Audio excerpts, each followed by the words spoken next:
Ang Presidential Broadcast Service. Radyo Pilipinas. Radyo Publiko Ng bagong Pilipinas para sa bagong Pilipino. Naghahatid ng mahahalagang balita at impormasyon na guugnay ng pamahalaan sa sambayanan. Tulay sa himpapawid ng serbisyo publiko. Radyo Pilipinas. Radyo Publiko. Ang boses ng Pangulo. Sa Iloilo, Radyo Pilipinas. 585 AM. Oras sa Radyo Pilipinas, alas 9:07 sa aga.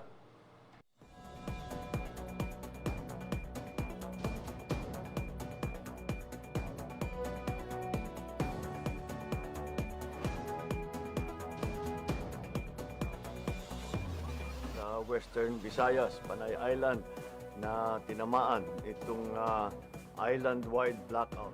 Ang pagsulod mo gid sa maasim watershed. Pinaka-purpose nila ini para sa operation nato. We have that in collaboration with the Department of I am Health. again standing up. Mapiktahan ang ila freedom of Sa expression. Office of Civil Defense naman po, balita, issue, kag iban pa. Diri sa Radyo Pilipinas. Radyo Publiko.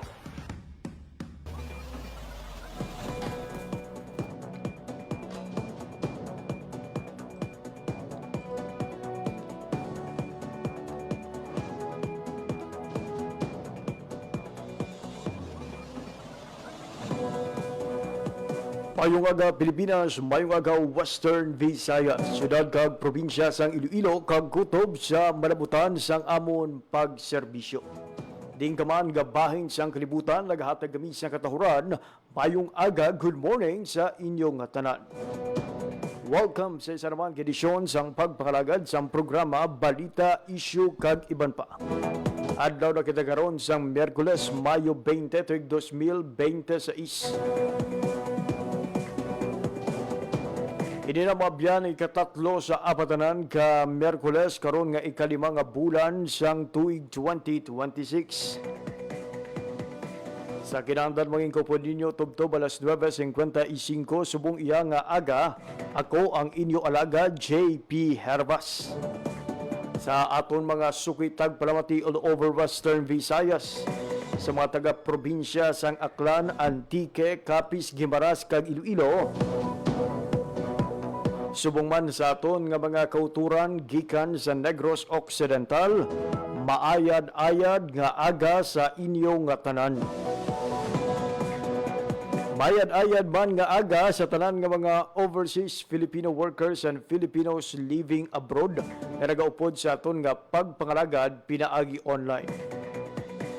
Ang pagpakalagad sa programa Balita, Issue kag Iban Pa sa rang nga mabatian live sa 585 kHz sa lilisuan sang inyong mga radyo. Subong man sa aton nga official Facebook page, ang Radyo Pilipinas Iloilo.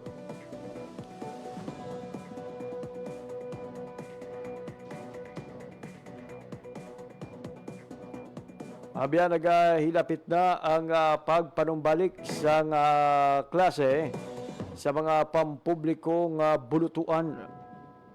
Kag nagapadayon man karon ang hugot nga pagbantay sang Department of Trade and Industry o kon DTI para nga mapabilin nga estable ang supply kag kasarangan ang presyo sang mga balaklon, ilabi na sa mga nagapanguna nga mga school items sa aton nga rehiyon.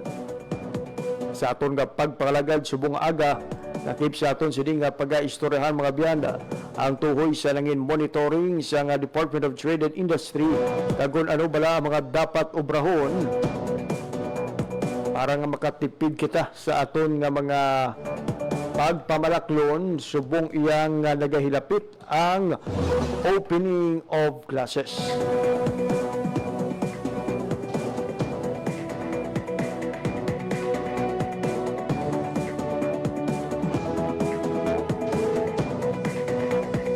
Subong adlaw mga biyan sang Miyerkules, si President Ferdinand R. Marcos Jr. ang nagapanguna sa pag-inspeksyon sang G. Araneta Drainage Improvement Project sa E. Rodriguez Senior Avenue sa Quezon City. Bilang kabahin sa nga nationwide effort sa gobyerno, ang Uplan Kontrabaha Program, ang project ang nagalakip mga biyan sa pag-install sa duha ka 1.5 meter diameter high-density polyethylene pipes bilang kabahin sa pag-upgrade kag rehabilitation sa existing drainage system.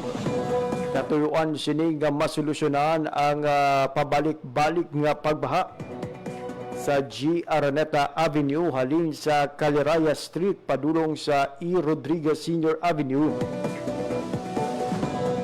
Sa diin ang drainage mga biyan ang magapagwa sang tubig sa bahin sang San Juan River.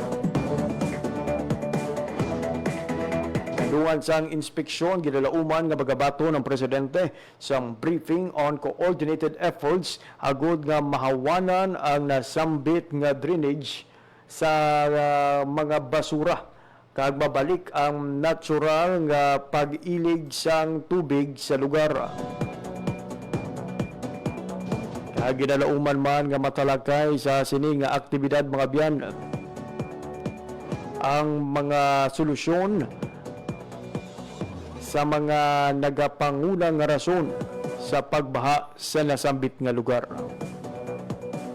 Agakadtuan man siyang presidente ang ongoing pipe laying project kag mag-obserba sa operasyon sang mobile pumping equipment na ginagamit agud nga mapaganhagan ang pagbaha. So you can see mga biyan sa aton sining screen si President Ferdinand R. Marcos Jr. together with the DPWH Secretary Vince Dizon.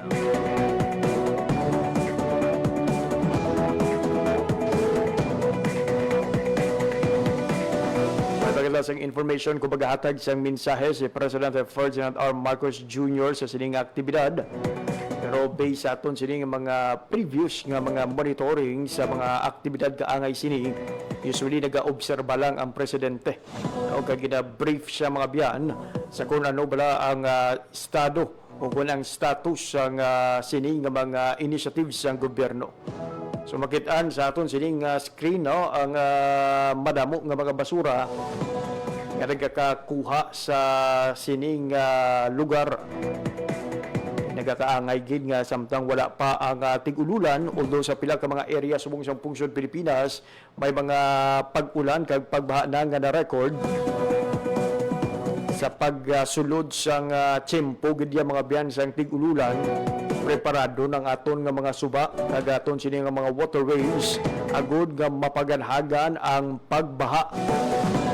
Hindi naton luyag nga masulit ang mga nagkalatabo sa nagligad nga mga tinuig sa diin bangod sa mga gutok na nga mga suba, dugangan pagid sa mga palpak ng mga flood control project, pilag ka mga lugar sa pungsod ang ginabaha. Kaya nga aton sining gobyerno kabahin sa proactive measures mga biyan na nag-alunsar iya sang Uplan Kontrabaha hindi lamang sa Metro Manila kundi sa bug-os nga pungsod. Kung inyong maduluman sa nagligad nga tuig, nagpadulong man ang presidente o dito sa syudad sang Bacolod para i-check mga biyan ang ginapatuman nga mga inisyatibo batok sa pagbaha.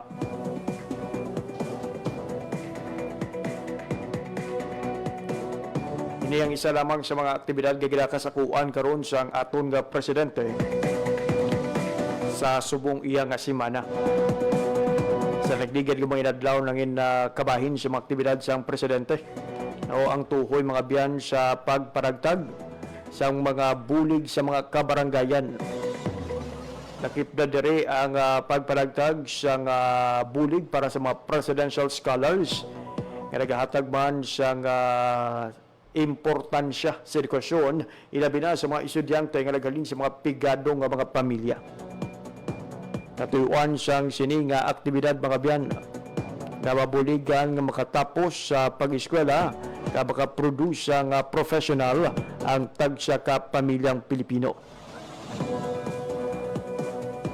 Isa man sa kinatutukan karon sang presidente ang pagparagtag siyang rice o kun bugas kagang ceremonial turnover sang financial assistance sa mga Social Civic Projects Fund kag sa iban pagid gamay na sa tibo sa dalom sang bawat bayan makikinabang program.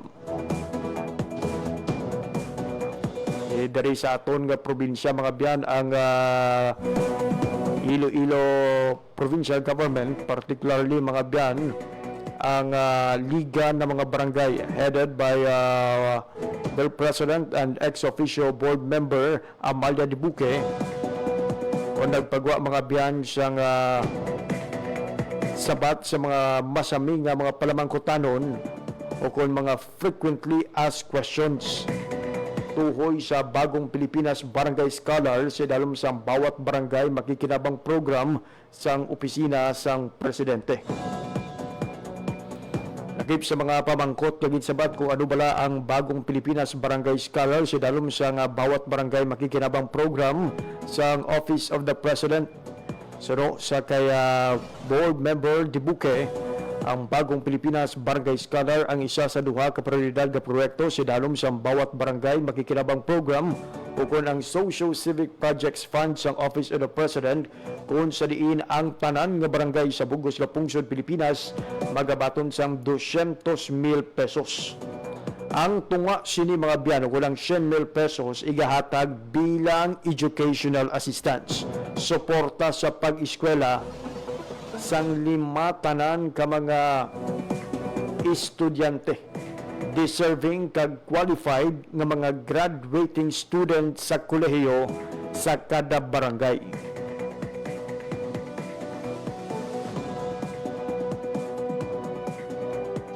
Which means mga biyan nga ang kada scholar magabaton sang 20,000 pesos o kung 20,000 pesos.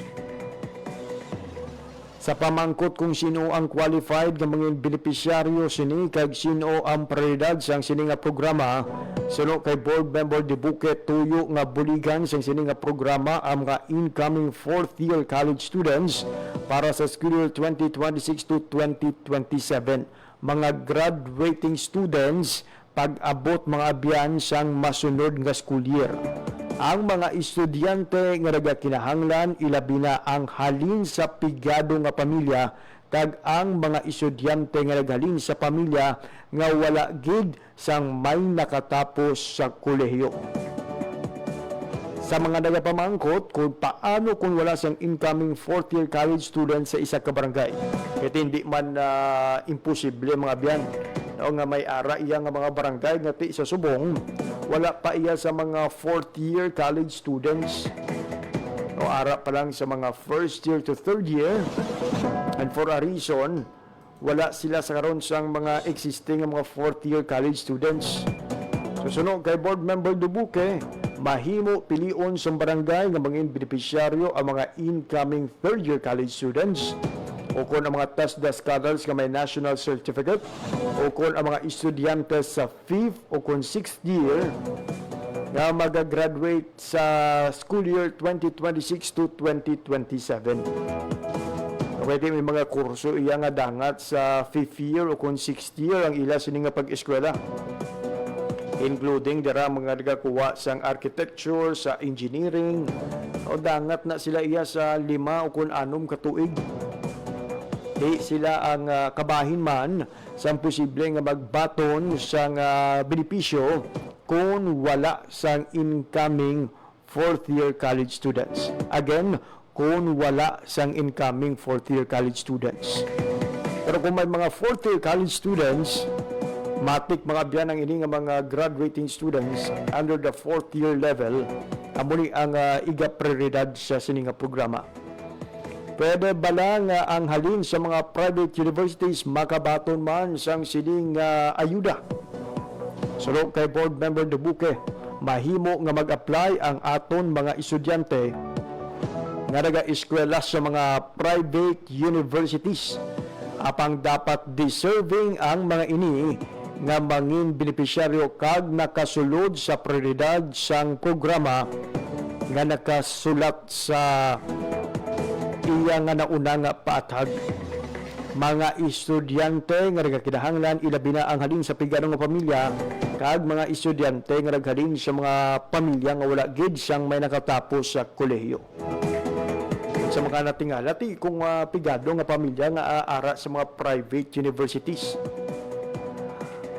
Pasundo naton si Presidente Ferdinand R. Marcos Jr. It seems may mensahe karon ang aton sining presidente sa iyang pagbisita sa lugar sa Metro Manila. Lahat ng mga rekomendasyon doon sa study na yon. Kaya halimbawa dito sa lugar na ito, kung titignan ninyo ang terrain dito, malalim talaga dito. Kaya dito pumupunta lahat ng tubig.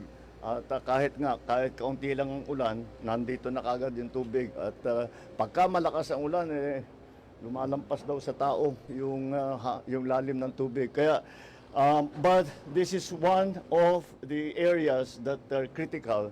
Kaya ito, nandito tayo. But it is not the only area that we are doing this kind of interventions to make sure that we find a way to bring the water, na ilabas ang tubig. At para naman, hindi na masyadong mabaha. Palagay ko, pagdating ng tag-ulan, maghuhukay pa sila ng mga isang metro pa daw. Kulang pa daw yung pagkabawas nila doon sa lupa. 1 metro pa daw. At malamang at mararamdaman na kagad kapag tayo nasa tag-ulan na, ay makikita natin na malaking mababawasan. Yun lang talaga dahil malalim dito, kapag napuno yung ilog, wala na talagang pupuntahan yung tubig. Parang ito yung nangyayari doon sa mga coastal area na kahit na binobomba natin yung tubig kung high tide, wala rin pupuntahan. Ganon din pagka yung ilog ay napuno. Kaya kailangan pa rin natin na gumawa ng kung ano-anong bagay kagaya nito sa kabuuhan. Ang ginawa po natin ay hindi para sa Metro Manila lamang. Siyempre, yan ang inuuna natin dahil masyadong highly populated at marami naapektuhan pagka may baha.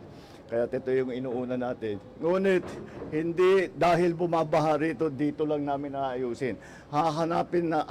Nahanap na kung saan nanggagaling yung tubig at gagawa naman ng paraan doon para hindi na bumaba ang tubig, para hindi na mapuno yung ilog.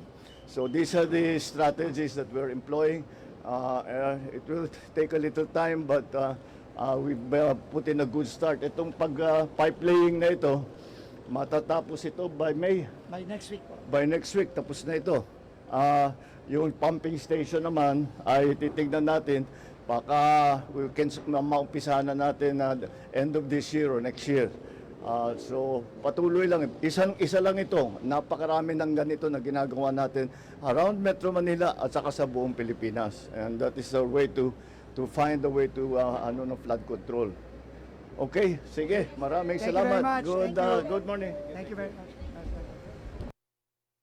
Dahil yabit mabiyan ang naging kabahin sa naging pahayag ni Presidente Ferdinand R. Marcos Jr. kadungan siyang iya sining pagpanguna sa pag-inspeksyon mga biyan sa nagapadayon karon nga uplan kontrabaha program didto iya sa bahin sa E. Rodriguez Senior Avenue sa Quezon City. So ginahatagan siyang pagdamod siyang presidente ang mga nagapanguna karon ng mga tighang siyang atong gobyerno para nga mapadasig kaga at the same time masiguro nga matapos ang ining mga pagtinguha para nga malikawan ang pagbaha ilabi na nga nagahilapit na mga biyan ang pagsugod sa tiyempo sang tig-ululan. Balik kita mga biyan sa aton sining naunang talakayan ang tuhoy sa paghatag sa ayuda even sa mga estudyante sa mga private universities.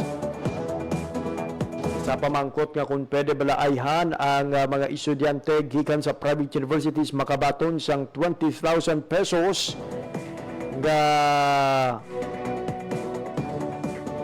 scholarship assistance mga biyan o kung educational assistance sa dalom sang Bagong Pilipinas Barangay Scholar ginatag ni board member Amalia Dibuque na mahimo nga mag-apply ang mga estudyante nga nag-eskwela sa private universities apang dapat deserving ang mga ini nga mga benepisyaryo kag nakasulod sa prioridad, which includes mabiyan ang mga estudyante halin sa pigado nga pamilya kag mga estudyante nga naghalin sa pamilya nga wala gid sang may nakatapos sa kolehiyo. Again, sa mga pamangkot, ihaw kam nga pigado sila pero ara sila sa mga private universities. Well, mga biyan, ang mga pribado nga mga institusyon o dumatag-as niyang ila sa nga mga tuition fees kumpara iya sa mga state universities nga libre, nagatanyag man ini sa mga scholarship, nagatanyag man ini sa mga work-study program. Kung mahimo ka nga mag-working student, magtrabaho sa ila, samtang naga-eskwela.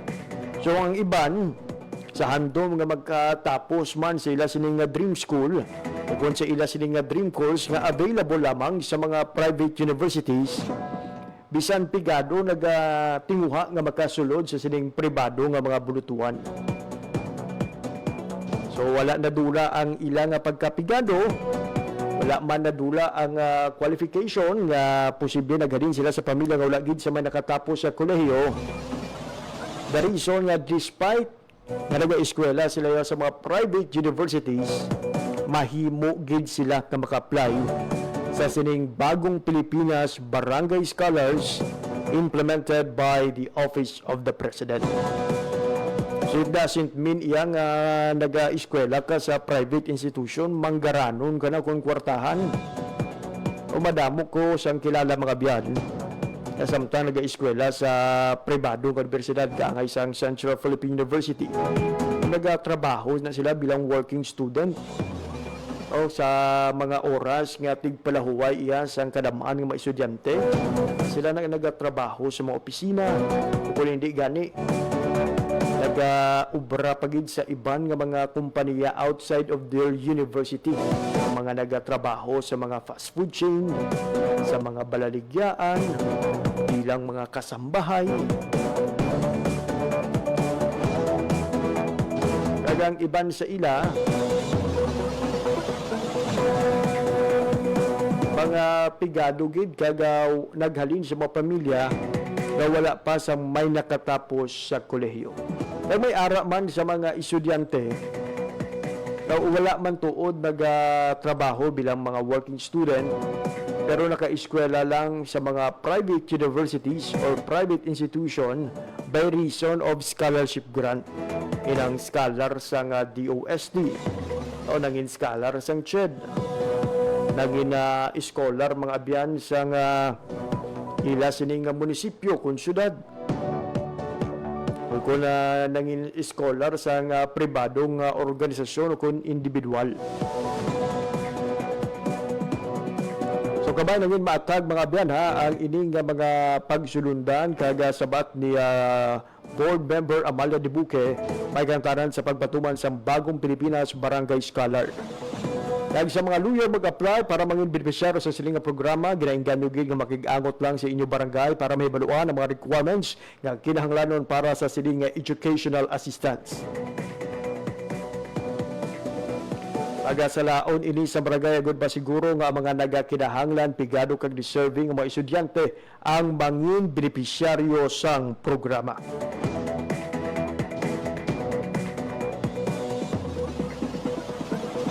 Alas 9:30 sa aga. Sa gihapon nagapamatika mo sa pagpangalagad sa programa Balita, Issue kag iban pa. Sa aton nga pagpanumbalik,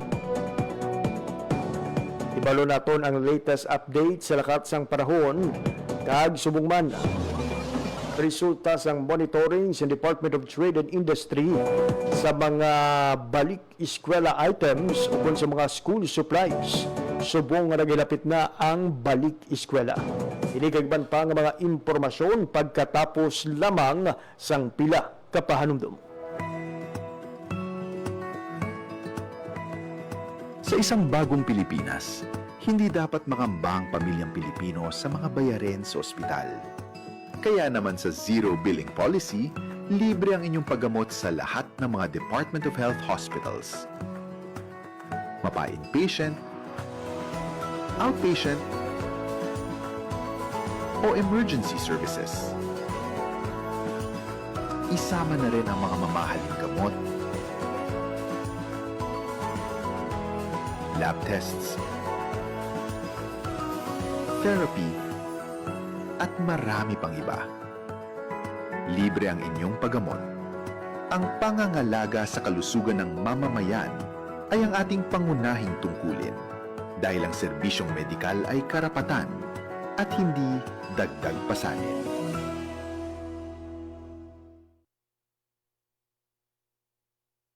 Maging fuel efficient sa wastong pressure ng gulong at pag-set ng thermostat ng aircon sa katamtaman o hindi bababa sa 22 degrees Celsius. May savings ka na aabot sa 5%. This is a public service announcement from the Department of Energy and this station. Time to celebrate kulturang Pinoy. Tradisyon, musika, sining, literatura at iba pa. Anything and everything fun and Filipino. Ito ang Pinoy Kultura. Famously known as the lead female character in the epic 19th century narrative of Jose Rizal's Noli Me Tangere, ang Maria Clara ay isang traditional dress na ginagamit ng mga Filipina. Touch Me Not may not just be the title translation of Jose Rizal's book. Pwede rin yan ang sinasabi niya sa kanyang pananamit, since the dress covers almost all of her person. It surely does.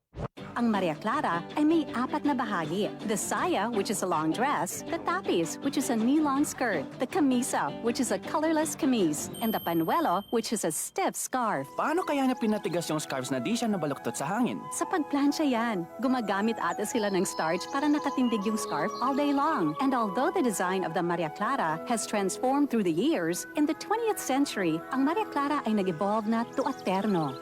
Terno, now that's what we mostly hear these days. That's the dress most, if not all, Miss Universe Philippines title holders wear during the nightgown segment in the global pageant. Good evening, my name is Gloria Diaz, Financial Manila. Miss Philippines! Those butterfly sleeves are really a fashion statement the whole fashion world can't help mention and admire. Exactly. Pinapasikat nila yung humble pinya cloth natin, which is what most ternos are made of. And with the ever-changing times, mixed with silk and ibang materials na rin, giving the terno a modern twist na sumasama sa changing standards in fashion today. Although the Maria Clara style has changed through the years, yung imahe of the classic Maria Clara can still be seen in every terno produced. Ang trahedya naman, if you've read Noli Me Tangere, which I assume we all have had in high school, unless you were so zoned out.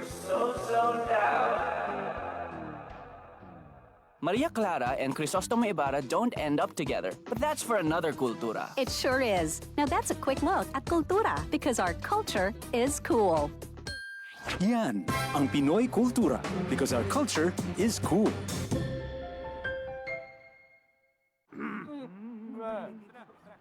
Chong chong chong chong pasipol-sipol mga manong sa labas pagtigil at gumalang kaya ikaw sara bibig kundi maganda ang lalabas. Pare, ang catcalling ay isang uri ng sexual harassment. Di biro ang sexual harassment at di nakakamacho ang pang-aabuso. Kaya ikaw sara bibig kundi maganda ang lalabas. Isang paalala mula sa Philippine Commission on Women at ng himpilang ito.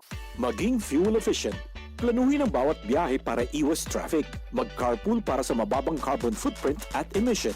Tipid na pamasahe, may savings ka na aabot sa 10%. This is a public service announcement from the Department of Energy and this station. Time to celebrate kulturang Pinoy. Tradisyon, musika, sining, literatura at iba pa. Anything and everything fun and Filipino. Ito ang Pinoy Kultura. Naalala ko, nung bata pa ako nang namamasyal kami sa Fort Santiago sa Intramuros. Ito ay ginawa noong 1571 bilang kuta o fortress ng Spanish governor na si Miguel Lopez de Legazpi. Isa ito sa mga napaka-importanteng historical sites sa Maynila. Marami ang nagbuwis ng buhay dito noong kapanahunan ng mga Kastila at noong World War II nang ginamit ito ng mga Hapon bilang kulungan ng mga Pilipino at Amerikanong kanilang nahuli. Ang ating national hero na si Jose Rizal ay nakulong din sa Fort Santiago bago siya naging martir sa Bagong Bayan. Ang Fort Santiago ay sinimulang i-restore noong 1953 pagkatapos nitong magtamo ng pagkasira noong Second World War. Ang Fort Santiago ay kawasa bato na galing sa bulkan na tinipag sa present-day Guadalupe Viejo sa Makati. Ngayon, ito ay naglalaman ng iba't ibang memorabilia ni Jose Rizal at isang napakagandang pasyalan ng buong pamilya. Tara na at ating dalawin. Yan ang Pinoy kultura because our culture is cool.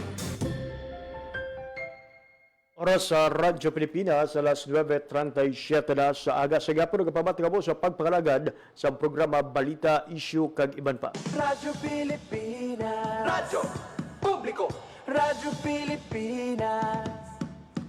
Sa sining oras mga biyan, mag-check ana kita sa latest updates sa lakat sang panahon. Hibaluon naton sa Pag-asa Iloilo mangin paniempo sa mga adlaw sang Miyerkules. Mangin maulanon bala ang aton sining Miyerkules. Radyo Pilipinas. Kung magapabilin ang mapaang paniempo, kag tubtob galom na lamang. O kangay sa mga nagligad nga inadlaw mga biyan. Kung sa diin, no, nalalupang doon nga sa piyak sang madulong nga kalangitan, sa piyak sang pagpanaguob, way gihapon pagtupa ang pag-ulan. Pero grabe ang kapaang kung kainit, ilabi na sa udto tubto ba alas 3 sa hapon. Check nato nila mga biyan sa diglamang madugay with Pag-asa Iloilo. Balikan na nato mga biyan ang aton sining koneksyon sa Pag-asa para nga mahatagan kamo sa latest nga giya mga biyan sa mangin panempo sa mga adlaw sang Miyerkules. Sa aton sining mga kauturan nga nagpreparar naman para sa mga pagbalik eskwela sa ila sining mga kabataan, ilabi na para sa opening sang klase sa maabot iyang Hunyo. Ang Department of Trade and Industry kung DTI Region 6 mabiyan padayon ang hugot nga pagbantay sa presyo kag supply sa mga school supplies sa aton nga rehiyon.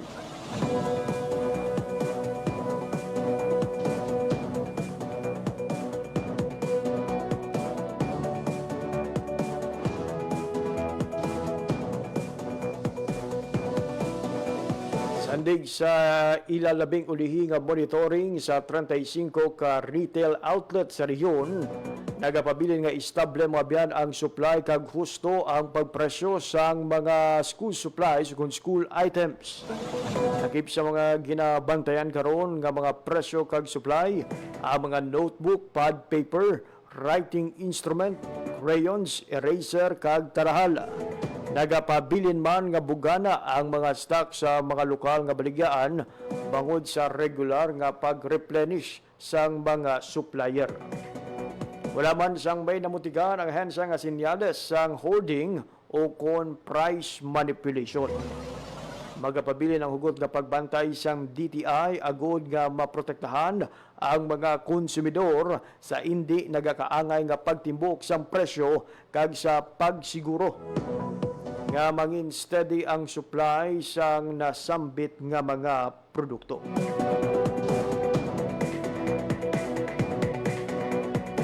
Kag speaking of DTI mga biyan, ginainggan nyo ang tanan nga upod sa mga diskwento caravan na ginahiwat mga biyan sa Department of Trade and Industry. Ang DTI mga biyan nagbukas sang diskwento caravan para magtanyag sa dekalidad ng mga produkto pero sa mas baratong presyo. May ara sa mga diskwento caravan intended for all items pero may ara man niya sang balik eskwela diskwento caravan nga intended lamang para sa mga school items. Dari sa syudad sang Iloilo mga biyan ang diskwento caravan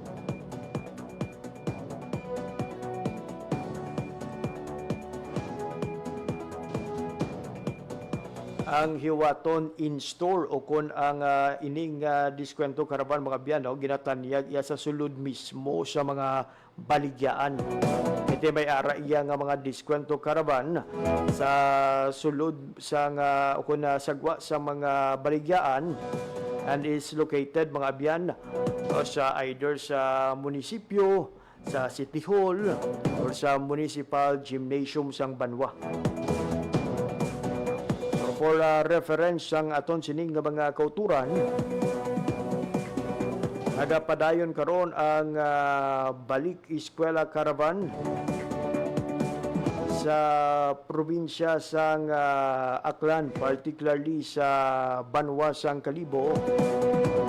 Right stand corrected mga biyan. Sa nagapadayon karon ang Diskwento Caravan sa Gimaras, in-store Balik Eskwela. Sa Iloilo City, in-store man Balik Eskwela Caravan mga biyan.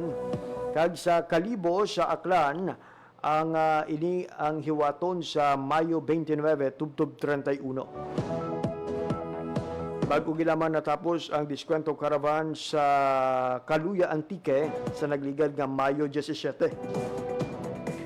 The same man ang ginhiwat sa Rojas City, Capiz from May 15 to May 17.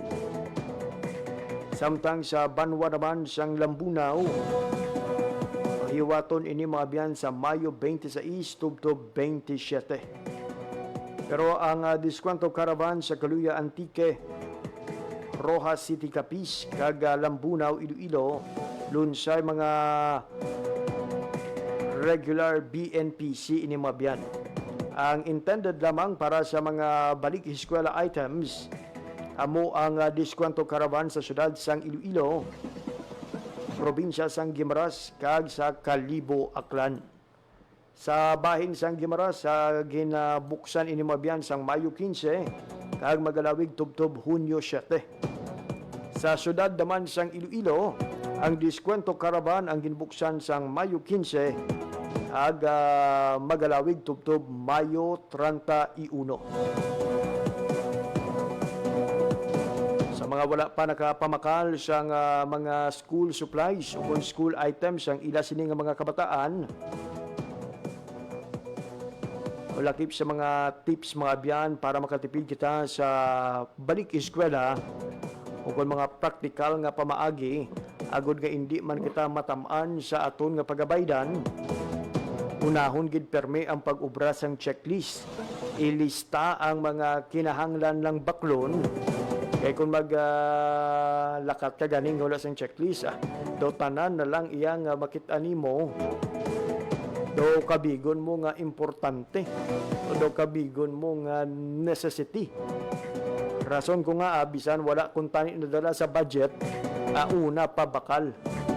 So importante gid nga may checklist Kag bintaha gid kung may checklist kay hindi ka na iya magpabalik-balik, especially kung may malimtan ka o nagapuyo ka pa outside of the city, naghalin ka pa bala sa norte, naghalin ka pa sa south, nagpadulong lang sa syudad para sa school supplies, then sa imo pagpauli ay dito mo pa iya na realize na 3 o kung 4 pa kung tani ka items ang wala mo na bakal.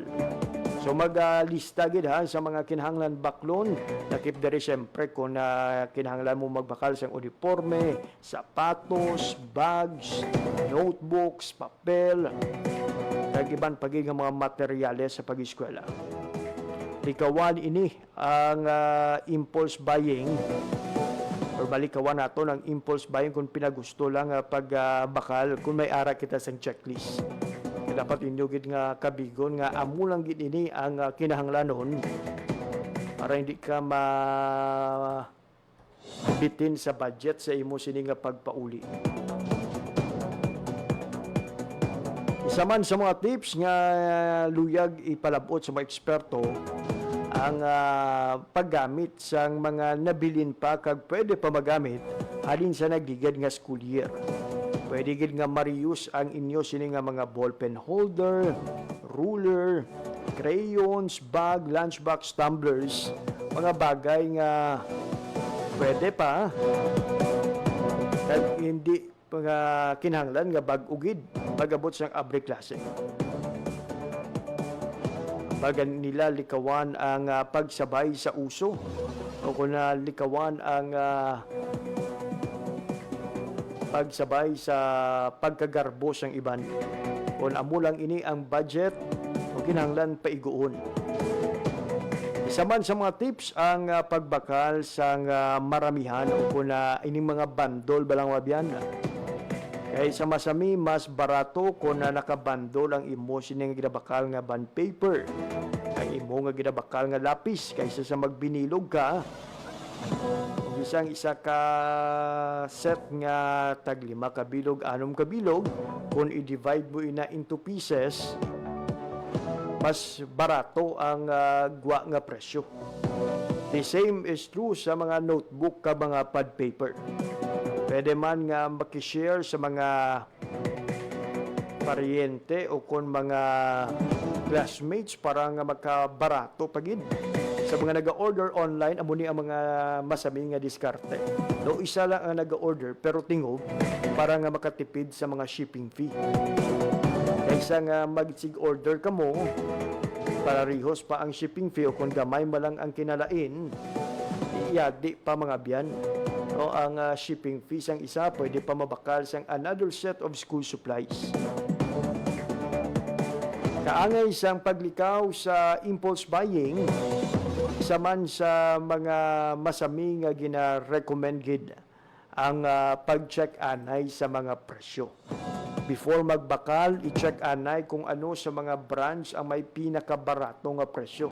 Kung sa banta ninyo parehos malang ang kalidad, pero mas barato ang presyo sang isa, regardless kung sikat o kung hindi bantog ang isa ka brand, so piliun ang makaburo barato. Pero kung ang ginapilian, tamaan tuod ka barato, pero do feeling mo do isa o kung duha lang kagamit, guba dayon, hindi ka na magbakal kaysa baylo nga makasave, mas madoble pa ang imo gasto. Ay dapat may gintalana ka nga item sa imo nga pag o kung may gintalana ka nga budget sa kada item nga imo nga pagabaklon. So, dapat ang imo sini nga pagbakal sang sapatos as much as possible may limit. Kung sarang ang 1,000, dapat tub-tub lamang sa 1,000. Kung ang budget limitado, magpangita lang sa sakto sa budget. Base bala sa sobra naton kaamar nga makabakal sang amusini ka nga balaklon, bisan na mahal, ang ending dapat 5 kabilog ang imo balaklon nga item, sapatos, medyas, sukuman na notebook, papel, o ang nabakal mo lang sapatos, ito ang imo nga budget, wala mo ginsunod. Kaga panugyan man ang pagsunod o kung pagprioridad sa mga essential. O lakip na diri, siyempre, ang uniforme, ang mga school supplies, sapatos. O likawan, anay ang pagbakal sa mga banta nyo, daw hindi man kinahanglan. Kinang pang grade 1 pa lang ba lang ginabaklan mo nga estudyante, pero ang imo sini nga ginabakal iya sining school supplies, silang mga highlighter, yellow pad, daw hindi man kinahanglanon sa isa ka grade 1 nga estudyante.